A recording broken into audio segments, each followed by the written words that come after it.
dafa bëri woon ñu ko contre bëri woon ñu àndut ak moom bëri woon ñu koy sànni xeer li am solo ci àdduna mooy lépp looy nekk yow jàppal ne lii lu dëggu la lu objectif la te képp ku la ci fekk du la yedd waaw mais li ci des moom boo bëggee nit ñëpp naw la ndax xam nga bu fekkee ne ki lay tagg tey moo lay xarab suba daanaka mën naa am kooku day bëgg ngay wax ci position boo xamante ne bi position bu mu ànd la te dafa bokk ci li ma gëm muy un oui n'a de sens que si celui qui le dit a le droit de dire non waaw nit moom sa pas-pas ak sa jëf dafa war a méngoo ak li nga xam ne da nga koy wax te objectivité lu am solo la ci analyse Sénégal nag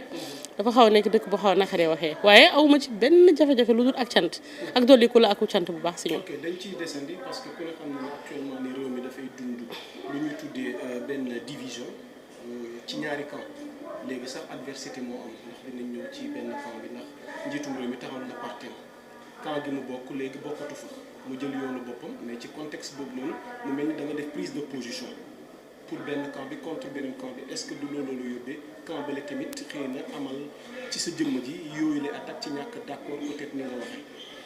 waaw man xam nga mësuma bokk ci parti politique moi je n'ai jamais eu de parti politique mësuma am carte membre parti politique muy lu am solo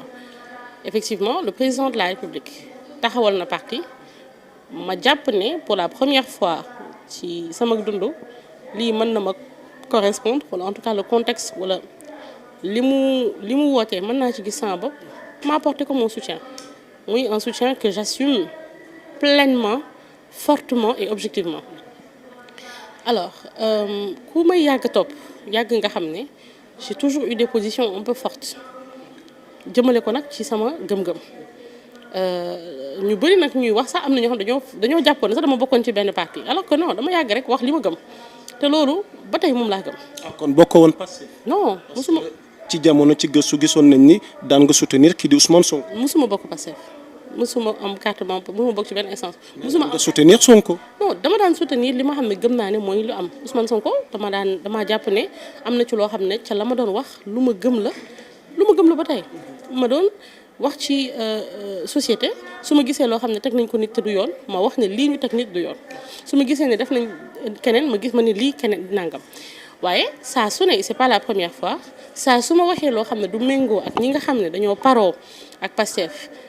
loo xam ne du méngoo ak seen dëgg ñoom wala seen bëgg-bëgg dañ may attaqué loolu yàgg naa am saa su ma waxee loo xam ne dafay bokk ci seen bëgg-bëgg nag ñooñu may attaqué ñoo may kontaanee di ma bëggee donc da ngay comprendre ne amaana bu fekkee ñii dañuy bëgg ngay wax gauche ñii day bëgg nga wax droite te yow ngay taxaw si digg bi di wax li nga xam ne jàpp nga ne mooy dëgg ah su boobaa du ñëppay am lu kenn mënut a bëggloo ñëpp on ne va pas plaire à tout le monde en même temps waaye li am solo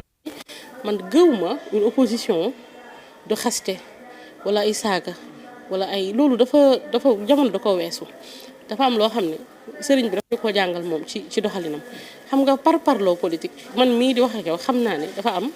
ay risques yu ci nekk dafa am ay waaye nit bu fekkee ne sa pas-pas wala sa bëgg-bëgg dañ na la yow lii nga mooy sa pas-pas doo ko topp te ka la koy wax mu ngay topp pas-pasam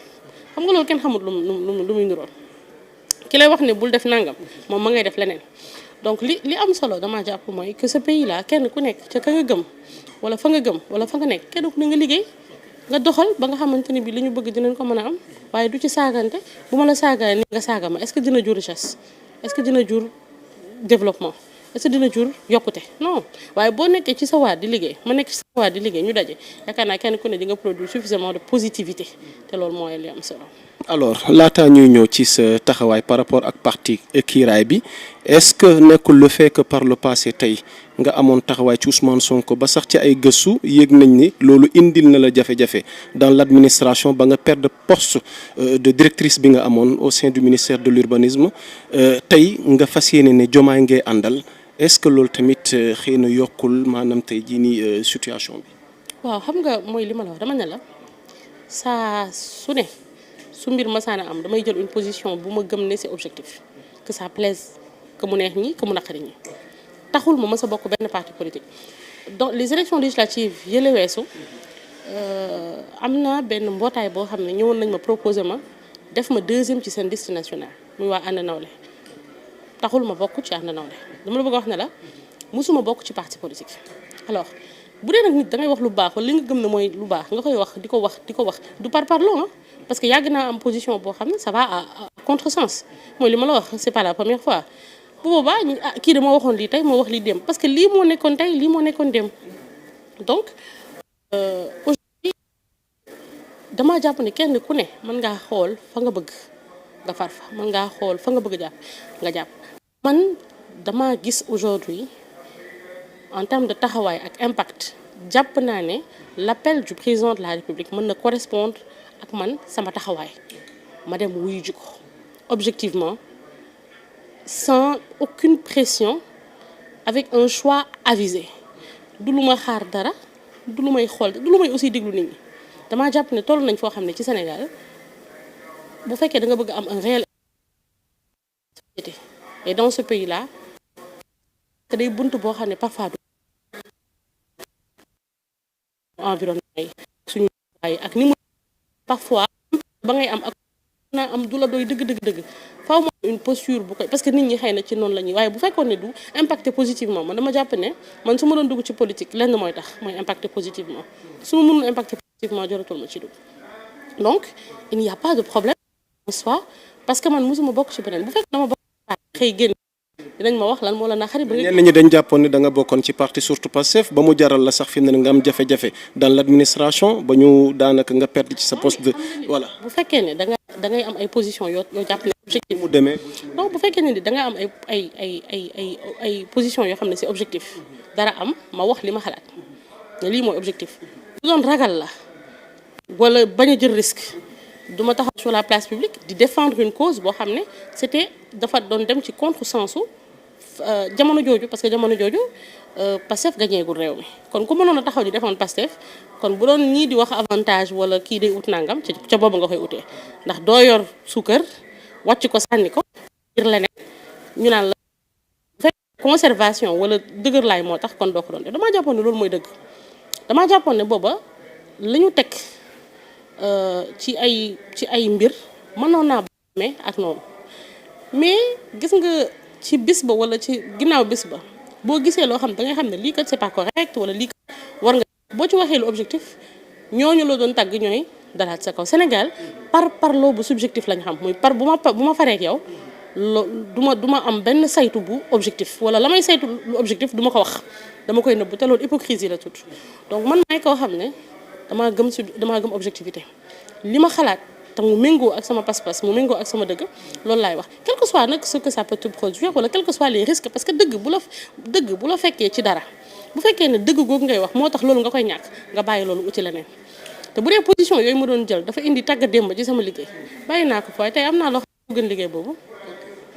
donc dama la bëgg a wax ne la y a pas c'est pas là la question c'est nit kiy wax say wax ban impact la mën a am bu fekkee ne nag nit ki déglu muy wax li la neex te saa bu waxee li la neex nga ne ko yaa fi gën saa bu waxee lu la soof nga ne ko yaa fi yées yow war ngaa xoolaat sa bopp. pour terminer ci chapitre boobu tey quelles sont vos relations tey jii ak kii di Ousmane Sonko ndax amoon ngeen relation yu particulière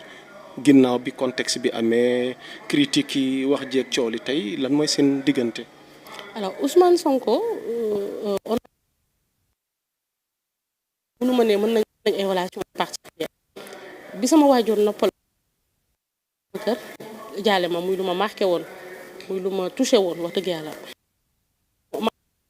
ñu ko jege lool donc wax dëgg yàlla mais mosuñu liggéey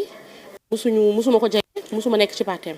ñëw na ba fii boobu comme sama yaay siiwoon na ci domaine politique mu dem jaale si ko agsi fii ci sama kër jaale ma muy noonu lu ma marqué mu doon loo xam ne aussi waxoon naa ko mu doon ak cant gu ma ko amee loon ndax loolu xam nga du lu tuuti c'était en 2021 waaye wax dëgg yàlla amuñu ay relation waaye maa ngi koy ñaanal jàmm bu baax a baax a baax. alors ñu ñëw ci parti Kiiraay par rapport ak défi yi nga xamante ne moo nekk ci kanamu son excellence le président Bassirou Diomaye Diakhar Faye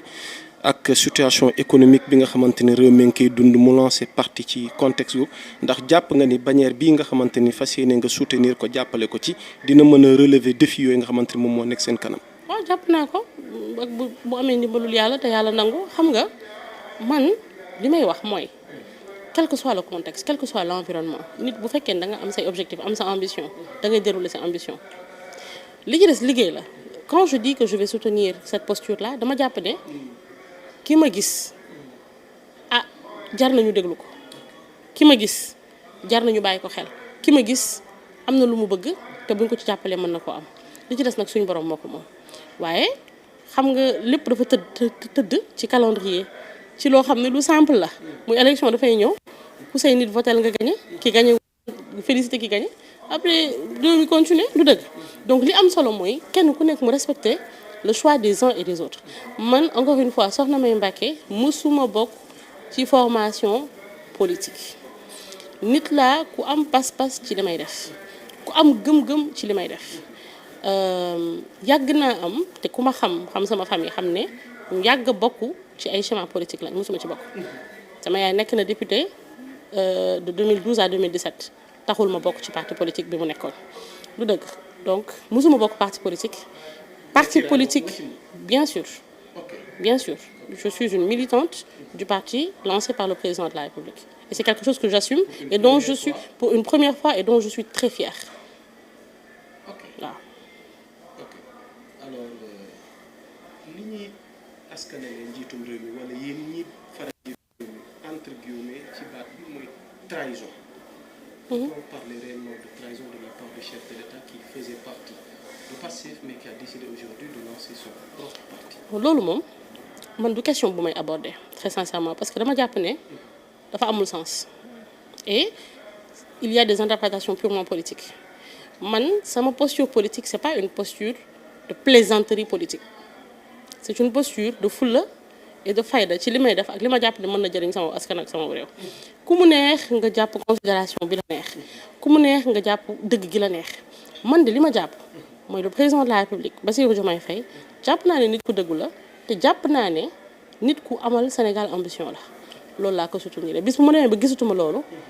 ma xam ne gisatuma loolu la ca des nag ak xëy na ñam bokkaloon parti ak nañ ko traduire ak nañ ko interpréter kenn ku nekk mën ngaa interpréter wala nga traduire nu mu parce que man bokkuma woon Pastef mënuma ci loo xam ne ça ne me concerne pas voilà. ñu ñëw ci benn polémique ci wàllu mandat njiitum réew mi dama dalal le professeur Arona Coumba Ndoffène Diouf ci sunu entretien mu xamal ma ni ma sax yaa Moussa 5 ans yi sax dafa tuuti ñun sax bëgg nañ après dugal proposition de loi ba législative yi jàlle ñu yokkaat 7 ans ngir mu mën a matal li mu war a liggéey laata ñuy ñëwaat ci beneen mandat waaye gis nañ ni diggante démb ak tey soxna Aminata Touré moom jàpp na ni nañu respecté li nga xamante ni moom mooy li ñu wax ci constitution bi nul ne peut faire plus de 2 mandats consécutifs te mandat bi 5 ans la noo jàngatee polémique ak débat boobu juddu ci xalaat googu tukkee ci professeur Arona Coumba Ndoffène. alors man de yàlla xam ne lu yaa ma ko yëgal xam nga nag ñun comme que ñu ngi ci safar gi ci màggal gi dañoo déconnecté complètement donc wax dëgg yàlla yaa ma ko yëgal man dugguma ci réseaux sociaux yi ñetti fan yi donc yow yaa ma yëgal loolu waaye man comme que duma constitutionnaliste te sama xam-xam xarañul ci wàllu woowu dama jàpp ne bu fekkee ne le professeur daf ko wax xëy na am na lu fu mu ko teg bu fekkee ne madame Aminata Touré aussi li mu wax jàpp naa ne am na fu mu ko teg donc man daal li ma jàpp te mooy lu am solo muy Sénégal réew la moo xam ne bu am ay opportunité la réew la moo xam ne bu jar ñu takku liggéey ngir jariñ ko la réew la moo xam ne góor ñi surtout jigéen ñi et surtout jigéen ñi war nañu takku am fulla am fayda quand on voyage et qu'on voit les paysages des autres pays man loolu laa bëggal sama réew su ma amee dara loo xam ne mën na sous-tendre sama engagement loolu la dafa am ay questions yoo xam ne pour man sax c'est très prématuré te yaakaar naa loolu weesu nañ ko bu yàgg aussi te jàpp na ne le président de la République aussi nañ ko lucide la ko xam lu mu bëgg la ko xam fa muy jëm la donc xëy na am na ci loo xam ne moom dana ci mën a xëy na indil boppam tontu ak leeral. ñu ñëw nag ci beneen facette jotaay waxtaan wi mooy ñu ngi Touba yàlla dogal nga nekk économiste de formation gis nañ ni Touba léegi moom mooy 2e capitale du mouridisme ci gëstu yi économistes yi def njort nañ